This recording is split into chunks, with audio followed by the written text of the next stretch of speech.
Hi, I'm Klingler. I'm a songwriter and video maker, and this is You Can Do That. And yes, my hair does change back and forth in this episode. But if you got a great haircut like this,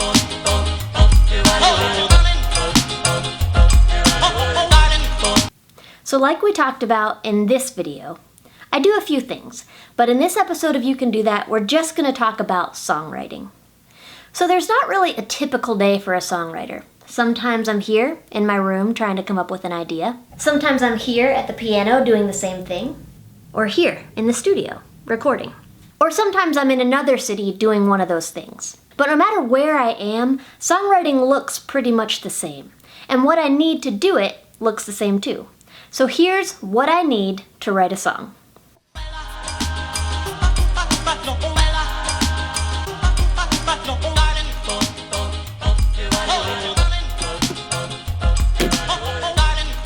I need something to write on, something to write with, and something to write about. And that's the tricky part.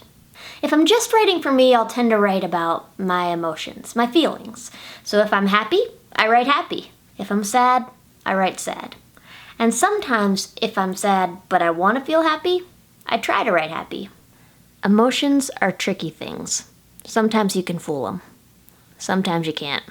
Now, if I'm writing for someone else, like for a commercial or a kid's song, I might have an assignment. Like a couple years ago when I got an awesome assignment to write a Christmas song for kids. Here were the rules. Kids had to like it, had to tell the Christmas story, had to have the words, "Baby love crashed into the world." That was it. Now, maybe you think that seems like a lot of rules. And maybe you thought creative jobs didn't have rules. Not true. But also, not a bad thing. You know, I think I can show you better than I can tell you. So a few people have done this experiment. It's about a playground. Well, really it's about kids and fences. So there was this playground. And it had a fence around it. And kids loved it. But they wanted to know what kids would do if they had fewer boundaries, more freedom. So one day, they took the fence down. But without the fence, without the boundaries, all the kids stayed really close to the playground. They only played right next to it. Then, the fence was put back up. And guess what happened? The kids didn't just play right by the playground anymore. They played out to the edges of the fence. See, we need rules, because boundaries are good. They give us something to push against, something to challenge us. So, in case you forgot, my rules for this assignment were, kids like it, tells the Christmas story, has the words, "Baby love crashed into the world." So, what I would normally do at this point in an assignment is grab a guitar, sit down, start playing around and see if anything good pops out. So when I started trying to write this song, I started playing something kind of like this.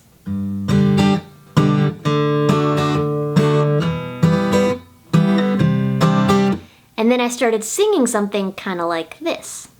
Baby love crashed into the world, crashed in. And I thought that was pretty good. So at that point I had my hook. The hook is the part of the song that gets stuck in your head that you can't seem to stop singing. It might also be your main idea. Then you need a chorus. The chorus is the part of the song that gets repeated a lot. So for this song, the chorus and the hook are the same thing. So once you've got your hook and your chorus, you're doing great. But now you need verses. The verses are the part of the song that tell the rest of the story. The verses to this song go like this. Everybody knew a king was coming soon. Those are the verses. Now there's this tricky section to a song called a bridge. It sounds different than the chorus, different than the verses, and its purpose is to break up the song a little bit, to keep it from getting boring. For this song, the bridge goes low and behold, low and behold. Now have you noticed that I'm playing the same chords for every section of the song? You can do that. So once you've got the melody, that's the tune you're singing, and the lyrics, those are the words you're singing, you have some choices. If you want to do something with this song, like put it on iTunes or make an album with it, you have to record it. Now that part is super fun because you get to go into the studio. Studios can be like this with lots of fancy equipment, or you can just record in your room. The cool thing about music is you don't need a lot of fancy stuff to make it. Basically, what you need is a computer, a microphone, and a way to connect those two things. Now, once the song is recorded, my job is pretty much done. I put it online, and I start working on the next song. So that's what I do, but I want to tell you a little bit more about why I do it. So if you're a kid, your brain is really good at remembering stuff. It's made to soak up information. That's why kids are so good at learning new things. And the songs kids listen to while their brains are so good at learning stick in their minds in a really special way. So I think the music that they listen to is pretty important. So I want to make music that helps kids remember important things. Things they want to remember when they're 9 and 21 and 43 and 67 and even older. I want kids to sing the truth.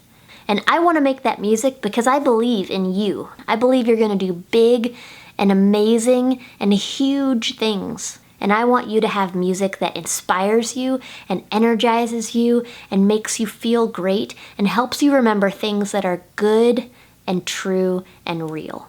And I think the world needs more people who want to tell the truth through music. The world needs women and girls who want to use their voice and their words to make a difference in the world. So, girls can use music to tell their stories and the stories of other people.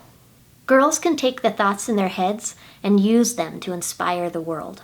Girls can create something from nothing. And girls can create beauty and make an impact with their voices and with their words. That's what I'm trying to do. And you can do that too.